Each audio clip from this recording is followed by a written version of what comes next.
안녕하세요. 저는 마을양생실험실 인문약방에서 공부를 하고 있는 김정선 약사입니다. 내 방에서 만나는 인문학 호모큐라스 덱이라는 제목으로 앞으로 이제 3번에 거쳐서 강의를 할 텐데요. 호모큐라스라는 거는 스스로 자기 몸을 치유하는 인간이라는 뜻으로 이제 저희가 자주 사용하는 용어인데, 쉽게 얘기하면 병원과 약국 등 의료에 너무 의존하지 않고 자신의 몸을 돌보고 또 삶을 잘 살아가는 사람을 말할 수 있겠습니다. 자신이 처한 상황이나 또 몸의 상태에 따라서 호모큐라스 되기는 백인백색으로 참 여러 가지 방법이 있을 텐데, 제가 생각하기에는 그럼에도 불구하고 현대 의료에 대한 비판적인 바라보기 없이는 호모큐라스 되기가 되게 어려울 것 같아요. 제가 약국에서 정말 이제 많은 약을 다루고 있는데, 그 약을 주면서도 정말 남용되고 있구나, 또는 이렇게까지 약을 줘야 될까라고 생각되는 약들이 되게 많거든요. 그런 약들을 가져와서 여러분들하고 같이 얘기하면서 또 건강에 대해서도 생각해보고 또 현대 의료에 대해서도 함께 생각해보는 시간을 가졌으면 좋겠습니다. 오늘은 첫 번째 강의고요. 진통제를 통해서 얼마나 우리 사회가 의료화되고 있고 그 의료화의 결과 우리가 얼마나 고통에 취약한지를 함께 얘기해 보고 싶거든요. 제가 이 강의를 준비하면서 이제 그 매출액들을 한번 체크해 봤어요. 약국에서 많이 쓰는 이제 프로그램에는 그 달달이 일반 이제 의약품 매출액이 바로바로 이제 체크가 되거든요. 저는 9월 달 거를 제가 체크할 수 있었어요. 9월 달, 올해 9월 달 그 약국 일반 약 매출액 1위가 뭔지 아십니까? 여러분들이 다 잘 알고 있는 바로 타이레놀이라는 진통제입니다. 이제 그 탑 100까지 제가 볼 수 있었는데, 거기 안에는 진통제 성분이 굉장히 많았어요. 판매하는 그런 일반 의약품뿐만이 아니라 의사들이 처방하는 약 중에도 이 진통제는 굉장히 많습니다. 다 합하면 어마어마한 양으로 진통제가 지금 팔려나가고 있다는 거죠. 그런데 이 진통제라고 하는 것이 생각보다 부작용이 나름 좀 있거든요. 그 부작용에 대해서도 한번 생각해 봤으면 좋겠는데, 그 전에 진통제라고 하는 게 도대체 뭔가 한번 간단하게 한번 얘기를 해보려고 해요. 진통제는 크게 분류하면은 마약성 진통제와 또 비마약성 진통제로 분류할 수 있는데, 비마약성 진통제 중에서도 아주 간단하게만 분류하면 타이레놀류로 분류되는 해열 진통제가 있고요. 브루펜유로 분류되는 소염 진통제가 있습니다. 사실 타이레놀유라고 하면은 이제 해열작용과 진통작용 딱 2가지 작용이 있고요. 소염작용은 거의 미미하다 그래서 없다고 보시면 되고요. 그 다음에 브루펜유로 분류되어 있는 소염 진통제에는 사실은 굉장히 많은 성분이 들어있어요. 크게 봐서는 아스피린도 이 분류에 넣기도 합니다. 그런데 이 소염 진통제는 제목에서도 알 수 있듯이 해열과 진통작용 외에도 소염작용이 있어요. 즉, 염증을 없애는 작용이 같이 들어있는 거죠. 그래서 훨씬 더 해열 진통제보다 광범위하게 쓰이고 있습니다.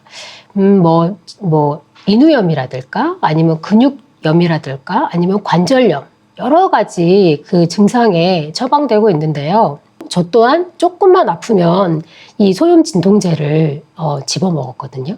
그도 그럴 게 제가 약사이다 보니까 굉장히 가까운 곳에 손 닿을 거리에 약이 있다 보니까 정말 손쉽게 이 소염 진통제를 먹고 살았거든요.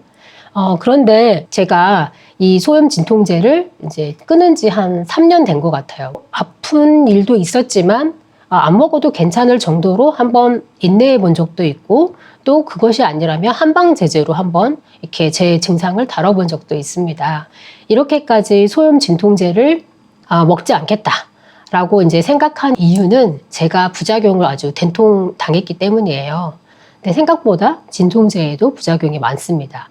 흔히 의약품 남용하면은 항생제를 생각하시는데, 항생제도 정말 남용되어서 내성이 많은 균들이 나오고 있어서 문제지만, 진통제도 암암리에 굉장히 많이 남용되고 있는 약입니다.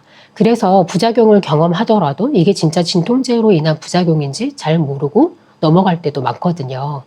그래서 한번 진통제 부작용에 대해서도 한번 짚고 넘어가는 것도 중요하다고 생각하거든요. 그러니까 타이레놀 같은 경우에는 이게 한번 대사가 되면 그 대사체가 간에 되게 유독해요. 그래서 간 질환이 있으신 분들은 타이레놀을 웬만하면 먹지 말아라 라고 이제 권유하고요. 그다음에 소염 진통제류는 공통적으로 부작용을 갖고 있습니다. 그게 뭐냐면 바로 위장장애예요. 주로 열을 내게 하거나 통증을 만드는 물질을 이제 만들지 않게 중간에서 차단하는 역할을 하는데, 공교롭게도 이 차단하는 과정에서 위점막을 만드는 과정도 차단이 됩니다. 그래서 위점막이 약해질 수 있죠. 진통제를 오래 먹으면. 그래서 소염 진통제가 뭐 장기로 2주 이상 처방될 때는 보통 의사 선생님들이 이제 위장약을 같이 이제 처방하곤 합니다. 이렇게 알려져 있는 대표적인 부작용 말고도 진통제에는 또 부작용이 있거든요. 대표적으로 타이레놀의 그 부작용을 가지고 와봤습니다. 이거는 타이레놀 약을 사시면 그 안에 들어있는 인서트 페이퍼라고 해서 사용 설명서 같은 게 있거든요. 지금 화면에 보이는 거는 1번에서 9번까지 몇 개 안 나와 있지만 사실 더 많은 부분이 이제 적혀 있어요.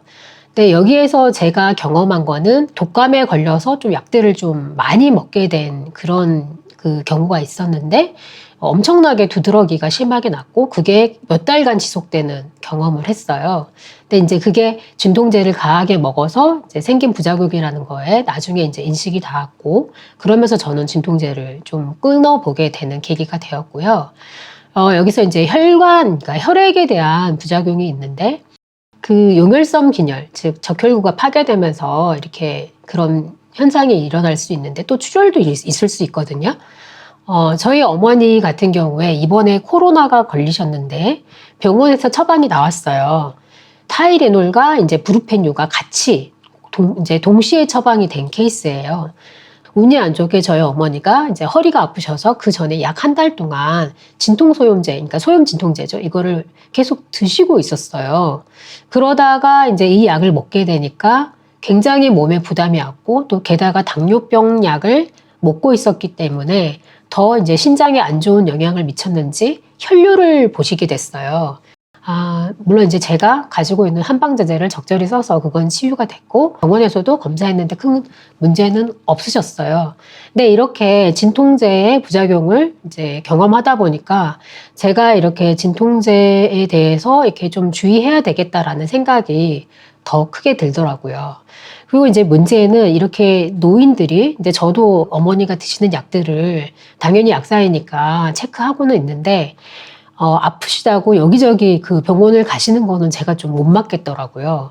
특히 이제 우리나라에서는 저 노인분들에 대해서 의료보험 혜택이 더 많다 보니까 굉장히 병원을 많이 다니시거든요. 그렇다 보니까 겹치는 약들도 되게 많고 한 번에 먹는 약이 10가지 이상이 되는 경우도 되게 많아요.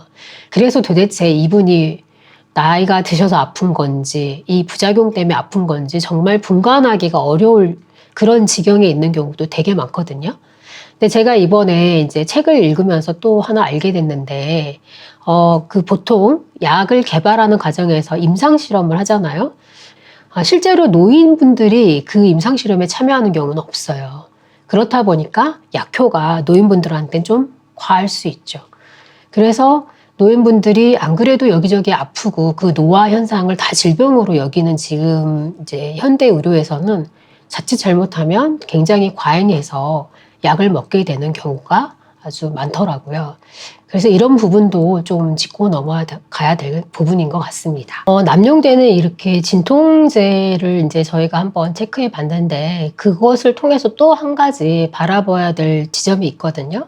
바로 통증이라는 이 현상입니다. 이제 통증이 왜 있을까요? 사실 아프기 때문에 있죠. 이 여러 가지 질병하고 연관되어서 통증은 있을 수 있습니다. 하지만 우리 몸에 항상성을 유지하는 한 작용으로 통증이 있을 수도 있거든요. 그러니까 질병하고 상관없이도 통증이 올 수 있는 거예요. 예컨대 이제 이런 건데, 여러분 뭐 추운데 오래 있다가 따뜻한 데로 들어오면은 갑자기 막 그 얼굴이 벌개지는 경험을 하셨을 거예요.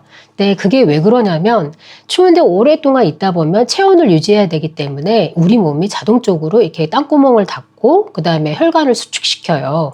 그러다가 따뜻한 곳으로 오면은 다시 이렇게 몸 구석구석으로 이제 그 세포에 그 산소와 영양을 공급하기 위해서는 다시 혈관이 넓어져야 되거든요. 그럼 그 넓히는 작용을 하는 물질이 있어요. 근데 그 물질이 보통 열을 발생시키거나 통증을 유발하거든요. 근데 이제 그럴 때 이렇게 자연스럽게 몸에 순환을 시켜야 되는데 진통제를 먹어버리면 그런 효과가 좀 떨어지겠죠. 저한테 한 가지 이제 에피소드가 있어요. 제가 첫 번째 직장이 종합병원이었어요. 근데 그때는 의약 분업이 이제 되어 있지 않는 상태였기 때문에 이제 내원하는 환자들의 그 처방전을 다 약제과에서 이제 조제를 하고 투약을 하던 이제 시절이었는데, 제가 이제 초년생일 때 딱 어떤 날이 됐는데 갑자기 그 선배 약사님들이 이제 부르펜 400ml를 다 먹고 일을 시작하시는 거예요. 그날이 어떤 날이었냐면 환자가 굉장히 많이 오는 날이었어요. 주로 월요일이나 아니면 명절 전후에 1000명 넘는 환자들이 이제 다들 내원하시는데 엄청 신경을 곤두서고 또 온몸이 부서져라 이제 조제를 하게 되거든요. 그럼 그런 날은 근육통이 오기 마련입니다. 굉장한 과로도 있고 하니까요. 그러니까 그걸 미리 방지하기 위해서 아침에 그 브루펜이라는 약을 먹고 시작하는 거예요. 근데 저는 처음에 보고 되게 놀랬죠. 근데 이내 저도 그런가 하고 그냥 따라서 했습니다. 이거는 이제 아파서 먹는 게 아니라 일의 효율을 위해서 미리 먹는 거예요. 그러니까 되게 어떻게 생각하면 되게 섬찟한 건데 제가 지금 생각해도 섬찟한 행동인데 그때는 너무 자연스럽게 받아들였던 것 같아요. 이게 근데 왜 이렇게 됐을까요? 네, 제가 책을 읽어보니까 현대인들이 지금 인류가 시작된 이후로 가장 많은 일을 하고 있다고 합니다. 그냥 단순히 뭐 일이 좋아서가 아니라 그렇게 일을 해야만 먹고 살 수 있기 때문이겠죠. 그래서 지금은 현대에서는 건강이 바로 생산성이다라고 생각하는 거예요. 그러니까 건강해야지만이 또 먹고 살 수가 있다. 이런 것들이 내면화되기 때문에 다들 이렇게 일들을 많이 하고 또 아프기가 싫은 거죠. 제가 구글의 복지제도를 한번 검색해 봤거든요. 근데 엄청난 복지제도가 뭐 있는데 그 중에 그런 게 있더라고요. 의료진의 상시 대기. 그리고 상담. 그러니까 또 일로 인한 스트레스가 있으면 상담사를 찾아가서 상담을 하는 거예요. 또 뭐 마사지, 운동. 그게 모두 이제 한 곳에서 해결이 되는 거죠. 그런데 이게 되게 좋다고 막 사람들은 얘기하실 거예요. 너무 복지가 좋다. 나 구글에서 일하고 싶다. 하지만 그 이면에는 바로 직원의 건강이 바로 생산성이다. 바로 아웃풋이다. 좋은 어떤 매출로 이어진다. 라고 하는 생각이 깔려 있는 거죠. 결국에는 아프면 안 돼. 너 일해야 되기 때문에 아파서는 안 돼라는 어떤 명령을 하고 있는 겁니다. 그래서 제가 읽은 책에는 그런 얘기가 나오더라고요. 현대는 건강이 바로 이데올로기가 됐다. 즉 어떻게 보면은 도덕적인 어떤 명령이 됐다라고 얘기가 나왔는데 저는 그 말을 읽고 나서 공감도 하면서도 흠칫했어요. 진짜 그렇구나. 진짜 그런 세상이 됐구나라고 생각했거든요. 이런 건강 이데올로기는 사회나 문화가 전반적으로 의료화가 됐다는 걸 또 반증하고 있습니다. 네, 이런 의료화에 대해서 일찍이 비판하셨던 분이 계시거든요. 이반 일릭시라는 사상가인데 그분이 병원은 병을 만든다라는 책을 냈는데 그 책이 나온 시기가 바로 1970년대였어요. 지금도 아니에요. 근데 1970년대면 그때 막 산업화가 돼가지고 이제 굉장히 많이 이제 그런 성장이 이루어지는 시기였죠. 그렇다 보니까 지금보다는 훨씬 그런 의료의 병폐가 더 눈에 더 잘 들어오는 시기였을지도 몰라요. 그때 이제 이분이 그런 얘기를 했죠. 정말로 또 의료의 진보가 아니면은 의료제도 확대가 우리 건강에 정말 도움이 되냐. 이런 질문을 했었는데 그게 아니라는 거죠. 네, 특히 그분이 이제 지적하신 부분은 의료가 너무 고도화되고 전문화되면서 이렇게 전문가한테 독점되다 보니까 일반인들은 스스로 자신의 몸을 돌볼 어떤 능력을 상실하게 되었다는 거예요. 그렇다 보니까 출생에서 죽음까지 다 병원에서 이루어지는 결국 출생하고 죽음은 사실 질병이 아니지 않습니까? 그런데도 불구하고 이제 병원에서 이런 것들이 다 이루어지다 보니까 사람들은 다 인생을 다 뭐 처음부터 끝까지 위기의 연속이라고 생각하게 되고 전문가가 없이는 자신은 질병과 싸울 수 없다라고 생각하게 된 거죠. 어찌 보면 이렇게 진통제를 마구 삼키는 이 어떤 현실이 제 생각에는 우리가 이렇게 자신의 몸을 돌볼 수 있는 그런 능력을 상실한 무능을 표현하고 있는 것 같아요. 근데 그건 또 역으로 전문가한테는 이제 아주 커다란 만능을 부여하는 행위이죠. 하지만 진짜로 의료 전문가가 또 의료가 정말로 만능일까요? 저는 그렇게 이제 생각하지 않거든요. 아무리 이제 의료 전문가들이 의학적인 정보가 많고 지식이 많다고 해도 그들이 다 질병을 치료할 수도 없고 또 스스로도 이제 질병에 걸리잖아요. 사실 이제 저도 다르지 않았거든요. 제가 이제 천식을 가지고 있습니다. 사실 천식은 만성병 중에 하나죠. 이거는 이제 평생 조절하면서 살아야 되는 병이고 이제 치료가 되지 않는 병이에요. 근데 이제 제가 천식에 처음 걸렸을 때 이거를 이건 완전 비정상인 상태다. 빨리 치료해야 된다라고 생각했던 것은 제가 의료에 몸담고 있었고 그만큼 의료화가 되어 있기 때문에 질병을 퇴치해야만 하는 적으로 이제 여기고 있었어요. 제가 천식 환자를 지도하는 어떤 약사였는데 내가 이제 천식에 걸리니까 너무 아이러니하게 느껴졌고 그게 너무 싫었던 거죠. 그런데 이제 학문적으로 제가 배웠을 때도 물론 천식은 완치할 수 없습니다. 조절하면서 살아야죠. 특히 저는 알레르기성이라서요. 근데도 이제 저는 이거를 어떻게든 치료하고 싶어서 대체의학도 막 찾아보고 막 그랬어요. 그래서 단식을 하고 뭐 이제 집안에다가 공기청정기 같은 걸 다 들여드리고 뭐 연수기 뭐 이런 것들도 들여놨었어요. 아무튼 온 집안에 그 렌탈 기구들로 가득했었고요. 또 뭐 채식도 했었습니다. 요즘은 동물권 때문에 채식을 하는데 저는 오로지 그 몸의 건강을 위해서 채식을 하던 시절이었거든요. 그렇게 난리를 치면서 해봤지만 결국에는 이제 완치가 안 된다는 걸 알게 되었습니다. 그래서 이제 그냥 완치될 수 없는 거구나 이제 받아들이게 됐죠. 사실은 이렇게 완치할 수 없는 병들이 많습니다. 그런 병을 뭐라고 하죠? 만성병이라고 얘기하죠, 보통.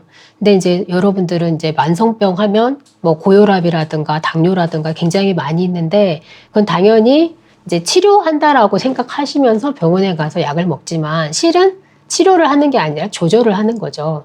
예를 들어봅시다. 그 고혈압의 보통 원인이 좀 미상이거든요. 그래서 붓게 되는 게 이제 본태성 고혈압이라고 합니다. 진단명에.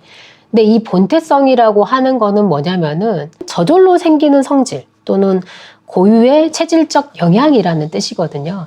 그러니까 뭐 이게 되게 뭐 어렵지만 사실은 알 수 없다라는 거예요, 원인을. 그래서 고혈압의 뭐 80% 이상이 본태성 고혈압입니다. 이렇게 현대 의료는 뭐 그 원인도 잘 모르지만 또 다 치료할 수 없는 그런 것들이 있는데 사람들은 대개 그걸 만능이라고 생각을 하고 있는 거예요. 감염질환 같은 경우에는 그 균을 특정하면은 다 이제 치료할 수 있다라고 생각을 하잖아요. 근데 이번에 이제 코로나 팬데믹으로 알게 되셨겠지만 감염질환도 그렇게 쉽지 않습니다. 현대의료가 정복하지 못했어요. 제가 이렇게 이반 일리치의 책을 보고 또 나름 이제 의료 현실을 보면서도 이런 생각을 했지만 이번에 이 앞에 있는 병든 의료라는 책을 보면서 더 그런 생각을 하게 됐는데 이 책이 저희 나라에는 올해 이제 출간되었거든요. 실제로 영국에서 출간된 건 2019년일 거예요. 그러니까 얼마 안 된 책이고 이 책의 이제 저자는 현직 내과 의사예요. 영국의 내과 의사인데 그 사람이 직접 의료 현장에서 경험한 것들을 얘기하고 있고 사실 굉장히 비판적인 의료의 비판적인 얘기들을 굉장히 체계적으로 엄청난 증거와 함께 이제 써놨습니다. 이분이 이제 얘기하는 거는 지금이 아니라 의료의 황금 시기는 옛날이었다, 20세기였다라고 얘기를 하고 있어요. 1930년대에서 한 80년대. 그때의 의료는 진짜 엄청난 진보를 이뤘고, 오히려 지금은 거의 진보가 이제 없다라는 식으로 얘기를 하고 있거든요. 이때 페니실린이 도입이 됐고요. 또 이제 그 전에 결핵약보다 훨씬 더 효과적인 결핵약이 개발이 돼서 결핵이 조금 치유가 될 수가 있었죠. 또 신장투석과 장기이식, 내시경, CT, MRI 이런 진단 기구들이 많이 개발이 됐고요. 인공수정이라든가 이제 이런 것들이 가능해졌고요. 이제 천연두는 사실 박멸이 됐습니다. 이제 지구상에 천연두는 없어요. 예, 그리고 DNA 이중 나선 구조가 발견이 됐고요. 이게 다 황금 시기에 다 이루어진 진보입니다. 그리고 이런 것들 덕분에 이제 질병의 임상 연구라든지 진단이라든지 치료 부분이 많이 이제 진보가 이루어졌지만, 이제 이 의사가 이제 지적하는 부분은 이거예요. 하지만 주요 질환의 원인, 병의 원인은 하나도 밝히지 못했다라고 얘기하고 있습니다. 그리고 이제 그 안젤리나 졸리의 어떤 그 유방암 일으키는 그 DNA 돌연변이 유전자 때문에 유명해진 그 브라카1에 대한 얘기도 들으셨을 텐데, 지금은 이렇게 특정 질환을 유발시키는 유전자를 다 이제 이렇게 특정할 수가 있게 되었죠. 그렇지만 우리가 이런 유전자를 갖고 있다 그래서 그 병이 발병된다라고 할 수도 없는 겁니다. 이렇게 대개 의학의 진보들이 사실 알고 보면은 어떤 한계를 가지고 있다라고 이제 얘기가 되고 있는데요.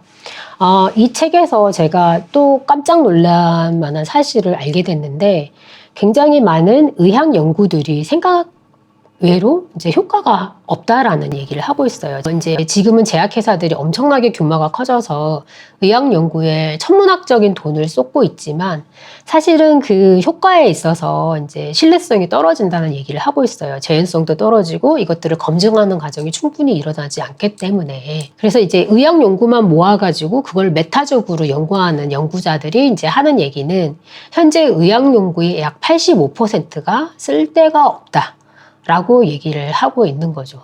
저는 그것이 가장 놀라웠어요. 그리고 이제 뭐 의학 저널로 굉장히 그 권위를 떨치고 있는 렌시스라든가 뉴 잉글랜드 의학 저널이라든가 이런 의학 저널이 굉장한 큰 비즈니스고, 생각보다 이렇게 뭐 질이 좋은 그런 연구들이 많이 올라오고 있지는 않다라는 식으로 얘기를 하고 있더라고요.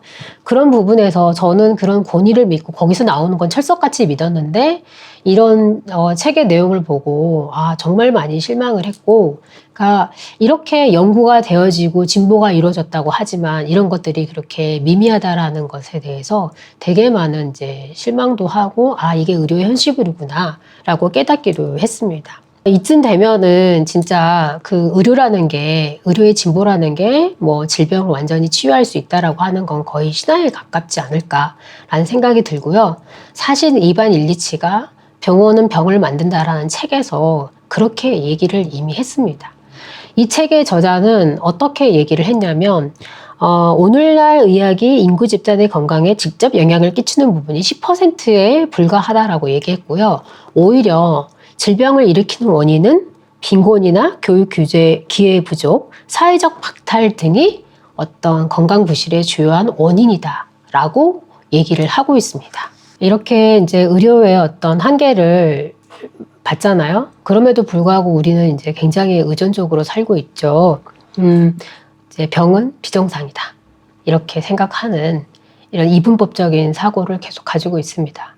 그러면 이런 이분법적인 사고에서 좀 벗어나서 다른 생각을 한번 해보도록 하죠. 병이 왜 생기는지 한번 좀 따져볼 필요가 있는 것 같아요. 제가 이 병이 이렇게 어떻게 생기는가 이렇게 좀 질문을 하게 된 건 당연히 제가 천식을 앓게 되면서부터이고, 그거에 대한 좀 해답을 찾은 거는 바로 동양의학을 좀 공부하면서부터입니다.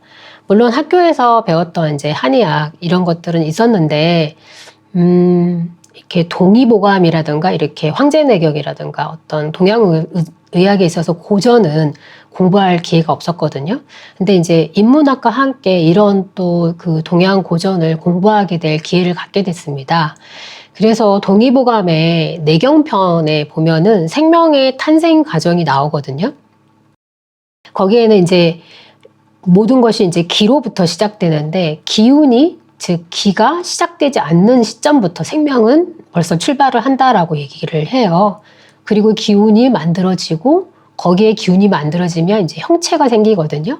형체가 생기고 나면 이제 그 형체에 맞는 이제 성질이 생기게 되죠. 이 성질이 생기는 시점에서 바로 아라고 하는 병이 생깁니다. 이 아라고 하는 병이 바로 생명과 함께 탄생하는 거죠. 그러니까 생명은 병과 함께 탄생하는 겁니다. 아라고 하는 병은 미병, 즉 아직 병이 되지 않는 병이다 라고 얘기하고 있는데, 즉 쉽게 얘기하면은 잠복되어 있는 형태의 병인 거죠. 그러니까 모든 생명에는 병이 잠복되어 있다고 볼 수 있습니다. 그렇다고 모든 생명이 다 건강하지 않다라고 얘기할 수 있을까요? 그건 아니지 않을까요? 이 동의보감 안에 이제 흐르고 있는 음양오행론을 같이 공유하고 있는 명리학이라는 학문이 있습니다. 물론 이제 사주명리학이라고도 하는데요.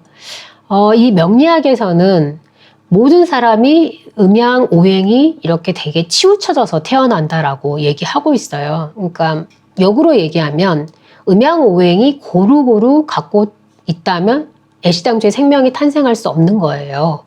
그러니까 우리 모두가 음양이 파탄이 된 사람들이다. 그렇기 때문에 이런 음양이 깨진 상태인 데에서는 당연히 아픔이 생길 수밖에 없다는 거죠. 저는 동의보감을 공부하고 또 명리학을 공부하고 나서 이 병이 생명에게 너무 자연스러울 수밖에 없다는 것을 발견하고 되게 좀 안도감을 가졌어요.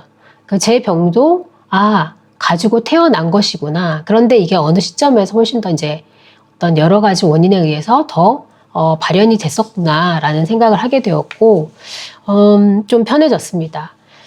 그러면 동양에서만 그렇게 생각하는 건가? 물론 이제 서양의학은 굉장히 이분법적으로 병을 다 문제가 있다라고 생각하지만, 진화론적으로 보면은 되게 이제 생명에 있어서 병은 자연스러울 수밖에 없다라는 거를 이제 알게 되는데, 그렇게 그 사실을 알게 된 책이 있었어요. 샤론 모알렘의 아파야 산다라는 책인데, 여기에서는 이제 유전병에 대해서 얘기하고 있거든요. 근데 진화론적으로는 사실 병이 유전된다는 거는 맞지가 않아요. 병이라는 게 훨씬 더 그 생명에게는 생명을 이제 죽일 수도 있고 취약한 부분이기 때문에 선택될 수가 없죠. 그런데 왜 병이 선택되었을까? 샤론 모알렘은 유전병에 대해서 본인도 유전병을 앓고 있었고요. 이제 연구를 합니다. 예컨대 이제 소아당뇨병을 한번 얘기를 해볼게요. 소아당뇨병이라는 거는 우리가 이제 일형 당뇨병이라고 이제 얘기를 하고 있는데, 성인 당뇨병, 즉 2형 당뇨병하고는 다르게 췌장에서 인슐린을 이제 분비하는 기능이 극도로 떨어져서 약으로는 치유가 안 되고요. 처음부터 아주 또 어렸을 때부터 발병을 하기 때문에 인슐린을 놔줄 수밖에 없습니다. 그런데 이 소아당뇨병이 북유럽 사람들한테는 엄청난 발병률이 있는 거예요. 그런데 따뜻한 지역인 순수 아프리카라든가 아시아라든가 히스패닉 계열의 사람들한테는 거의 발병률이 없어요. 그렇다면 이게 왜 이러지? 이제 하고 더 파고 들어봤더니 이제 샤론 모알렘이 찾은 진화적인 가설이 있어요. 그건 뭐냐면, 지구의 마지막 빙하기가 이제 끝나고 나서 이 북유럽 쪽에 기온이 굉장히 올라갔다고 합니다. 그때 굉장히 많은 사람들이 그쪽으로 이주하게 된 거죠. 그런데 10년이 다 채 안 됐는데 기온이 한 30도 정도 극강화가 된 거예요. 그러면서 굉장히 많은 사람들이 추위에 죽었습니다. 그런데 그 중에 인슐린의 기능을 떨어뜨려서 혈당을 높게 유지한 사람들이 살아남은 거죠. 약간 부동액처럼이요. 우리 일반인들도 이제 여름이나 이제 봄, 가을보다는 겨울, 추울 때 훨씬 혈당이 조금 높은 경향을 보이거든요. 그런 것과 비슷한 원리인데 이 사람들은 자신들이 그렇게 어떤 그 장기적으로 보면은 그 질병 때문에 죽었을 수 있지만 단기적으로 보면은 그 질병 때문에 살아남는 거죠. 덕분에 후손이 태어날 수 있었고요. 그러니까 소아형 당뇨병을 갖고 있는 사람들은 자신의 조상이 그것 때문에 살아남아서 자기가 태어날 수 있었던 겁니다. 그러니까 진화라는 거는 그때그때 상황에 맞춰서 살아남기 위해서 선택되는 어떤 적응과 타협의 과정이라고 볼 수 있습니다. 그렇기 때문에 진화의 과정에서 당연히 완벽할 수가 없습니다. 만약에 몸이 완벽했다면 저희가 변화하는 어떤 환경에 적응을 못하고 다 도태됐겠죠. 그래서 진화론적으로도 이렇게 그때그때 적응했던 신체에 당연히 어떤 아픔이 또 질병이 생길 수밖에 없다라는 게 설명이 됩니다. 그러니까 동양인적인 사고로도 또 서양적인 사고로도 여러 가지 이렇게 학문적으로 봐봤을 때 질병이라는 거는 사실 인간에게 있어서 또 생명에게 있어서는 너무 자연스럽다라는 것을 알 수 있습니다. 이제 이렇게 아픔이 또 질병이 삶의 필연이다라는 거를 조금 설명드렸고요. 사실 더 나아가면 죽음도 삶에서는 어떤 필연이죠. 그런데 이제 현대의학이나 이렇게 의료화된 사회를 살고 있는 저희는 이렇게 뭐 이런 것들을 이제 받아들여지지 않고 또 몸을 기계처럼 생각하고 굉장히 극단적인 긴 생존만을 생각하는 아주 빈약한 철학 위에 있는데요. 이런 지점을 이제 비판한 한 선생님의 책을 또 읽게 됐거든요. 최근인데 우리나라에서 이제 지금 현직 의사로 일하고 있는 박종철 선생님의 나는 친절한 죽음을 원한다라는 책을 최근에 이제 제가 읽게 됐어요. 그 책을 읽고 또 강의도 또 이제 기회가 되어서 듣게 되었는데 되게 좋은 시간이었어요. 이 선생님은 책에서 이제 지금의 연명 의료죠. 그러니까 계속해서 의미가 없는 삶을 계속 지속시키고 있는 이런 연명의료에 대해서 굉장히 비판적인 시각을 드러내셨는데요. 또 한 가지 얘기하신 거는 우리 지금 사회 안에 죽음에 대한 철학이 부재하고 있다라는 지점을 지적했습니다. 이 죽음에 대한 철학의 부재는 어떤 사회가 의료화되었기 때문이기도 하지만 또 신자유주의가 만들어낸 각자 도생의 사회적 분위기도 한몫을 한다고 얘기하거든요. 책에서 의사 선생님은 어떤 식의 용어를 쓰셨냐면요. 생애 전체화라는 얘기를 했어요. 그러니까 뭐냐면 이 무한 경쟁의 시대에서 사람들이 살다 보니까 너무나 이제 생존이 치열해진 거잖아요. 그러니까 이 생존하기 위해서는 이제 죽음 같은 거는 이제 생각할 겨를이 없는 거죠. 그래서 생애 전체화라는 얘기를 했고, 생존에 대한 어떤 이런 집착이 죽음에 대한 사유를 못하게 했다는 겁니다. 쉽게 얘기하면 사는 게 팍팍한데 사는 것도 힘들어 죽겠는데 뭐 죽음을 생각할 겨를은 없다 이런 얘기인데요. 결국 이 얘기는 살아남으려면 아파서는 안 된다라는 얘기하고도 통하고 있습니다. 그렇기 때문에 우리는 조금만 아파도 진통제를 삼키거나 병원을 가거나 약국을 찾게 되는 것 같습니다. 그런데 병원이 병을 만든다라는 책 속에서 일리치는 이런 얘기를 하고 있거든요. 이제 고통이라는 것은 고뇌로서 사람한테 이제 우리들한테 질문을 던진다라고 얘기하고 있어요. 근데 사실 이렇게 우리가 살아가면서 고통을 피할 수 없고 그것을 직면하면서 사람들은 질문을 던질 수밖에 없고 그거에 대해서 어떤 답을 찾아가는 과정이 있기 마련이라는 거죠. 이게 왜 나한테 왔을까? 왜 이런 고통이 나한테 존재하지? 왜 아플까? 저 사람은 또 왜 저렇게 고통을 당해야 하는 걸까? 이런 질문을 하는 과정에서 내 자신에 대해서 또 알게 되고 세상에 대해서도 알게 된다는 거죠. 그리고 이제 중요한 거는 또 내가 내 고통을 그대로 내가 느끼는 대로 남들한테 전달할 수가 없잖아요. 남들도 마찬가지입니다. 그 남들에 대한 고통을 나한테 전달할 수 없고 저도 그 고통을 이해할 수 없죠. 하지만 한 가지 확실한 게 있어요. 그게 바로 뭐냐면 내가 고통받고 있다는 그 사실 때문에 남들의 고통이 정말 존재한다라는 거는 확신을 하게 된다는 거죠. 이거는 바로 어떤 고통의 상황이 자기 개인에게만 갇혀 있는 게 아니라 되게 사회적으로도 확장되어지는 어떤 경험이 될 수 있습니다. 이제 그렇지만 현대 의료는 이런 고통에 대한 질문하고 상관없이 이게 고통의 증상인 거죠. 그래서 진통제와 마취제로 그냥 없애는 거죠. 또 그렇게 하다 보면 이 고통으로 인한 어떤 개인적이거나 사회적이거나 문화적인 어떤 원인, 어떻게 해서 이 고통이 생겨났는가, 이런 원인을 결국에는 찾을 수 없게 됩니다. 인내하는 인간에게 있어서 고통이 주는 그런 질문, 또 고통이 환기하는 여러 가지 상황들을 이제 인간들은 잃어버리게 된 거죠. 그리고 거기에서 어떤 가치도 끌어낼 수 없게 된 겁니다.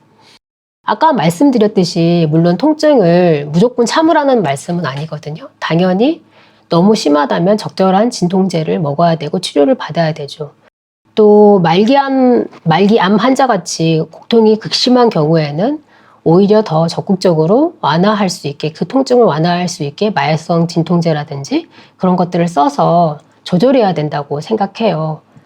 그런데 제가 문제시하고 있는 것은 이런 것들을 생각할 겨를도 없이 무조건 그냥 집어먹게 되는 그 진통제, 또 우리의 태도, 그런 것들을 이제 제가 문제시하고 있는 겁니다. 세계보건기구 WHO에서는 건강에 대한 정의를 하고 있거든요. 제가 한번 읽어보겠습니다. 여러분들도 어디선가 많이 봤던 그런 문구일 텐데요. 한번 읽어볼게요. 단지 질병이 없거나 허약하지 않는 상태만을 말하는 것이 아니라 신체적, 정신적, 사회적으로 온전히 안녕을 누리는 상태라고 정의하고 있습니다. 되게 좋은 정의 아닌가? 라고 생각할 수 있죠. 근데 병든 의료의 저자는 이런 상태는 거의 마약에 취했을 때나 느끼게 되는 상태다. 그러니까 일반적으로는 이런 상태를 우리가 느낄 수는 없다라고 얘기를 합니다. 그런데도 그런 상태가 조금이라도 안 되면 바로 불안해지고 큰일이라도 난 것처럼 이제 병원으로 달려가는 거죠. 현대인들 대부분이 사실 건강에 대한 염려를 많이 하고 있죠. 그만큼 또 고통에 대해서 취약해지고 질병이 굉장히 무섭게 다가오기 때문입니다. 그러면 건강을 도대체 어떻게 정의해야 할까? 저는 이제 그 건강에 대한 새로운 정의를 하고 싶은데, 바로 이제 이반 일리치의 병원이 병을 만든다라는 책에서 가져왔거든요. 그 부분을 한번 읽어보겠습니다. 호모사피엔스에게 있어서 건강한이라고 하는 말은 윤리적이고 정치적인 행위의 성질을 나타내는 형용사이다. 건강이 단순히 몸의 사태가 아니라 어떤 윤리적이고 정치적인 것까지 이 사람의 삶의 어떤 그런 전반적인 것들을 포함하고 있다라고 얘기를 하는 거죠. 또 이런 말도 했습니다. 건강관리는 언제나 먹고 마시고 일하고 숨쉬고 사랑하고 정치를 하고 운동을 하고 노래하고 꿈꾸고 싸우고 고통받는 것을 위한 계획인 것이다. 결국 건강은 일상을 떠나서는 얘기할 수 없는 것이고 또 외부와 나와의 활발한 소통이고 그렇게 변화하는 것을 맞추기 위해서 나 또한 변화하고 또 연결되고 순환하는 것이 바로 건강이라고 얘기할 수 있겠습니다. 저는 이제 건강이란 걸 어떻게 얘기할 수 있을까라고 저한테 묻는다면 어떻게 살래? 라고 물었을 때 그거에 대한 대답을 찾아가는 과정, 그 자체가 제 건강을 구성한다고 생각을 해요. 그래서 이제 천식이라는 질병이 정말 내가 없애야 될 적이 아니라 내 건강의 한 부분이구나 라는 거를 좀 비로소 깨달았고요. 또 받아들이게 됐습니다. 그래서 이제 일리치 공부를 하고 여러 공부를 하고 나서 저는 이제 이런 질문을 하게 됐거든요. 천식과 함께 어떻게 살아갈까? 나의 윤리는 어떻게 구성해야 될까? 나는 어떤 것들을 실천해야 될까? 이제 이런 질문을 하게 됐는데 또 이유가 있습니다. 천식을 이제 앓고 난 다음에 지금은 좀 코로나 덕분에 황사가 그렇게 심해하지는 않는데요. 그 전에 굉장히 황사가 심했잖아요. 황사가 있는 날이면 정말 너무 이제 괴로운 거예요. 그러면서 사실 제가 막 이 황사의 막 원인이 막 중국에 있다. 그러면서 아주 중국 사람들을 막 미워하고 있는 저를 발견하게 됐는데, 근데 이제 공기 오염에서 제가 자유로울 수 없다라는 거를 깨닫게 됐어요. 왜냐하면 제가 자동차를 운전하고 있기 때문이죠. 그래서 좀 이건 뭐지? 라는 생각을 하게 됐고, 집에서 전기를 막 쓰면서 제가 공기 오염을 욕할 수 있을까? 이런 생각을 하게 됐어요. 그러면서 저는 이제 어떤 실전적으로는 좀 자동차 운행을 좀 줄여야겠구나 라고 생각을 했고요. 또 이제 그 전기포트를 쓰지 않겠다. 그래서 저는 제 건강을 위해서 제 건강을 구성하는 어떤 실천으로서는 이것을 선택하게 된 것 같습니다. 물론 이제 더 많은 실천이 있을 수 있겠죠.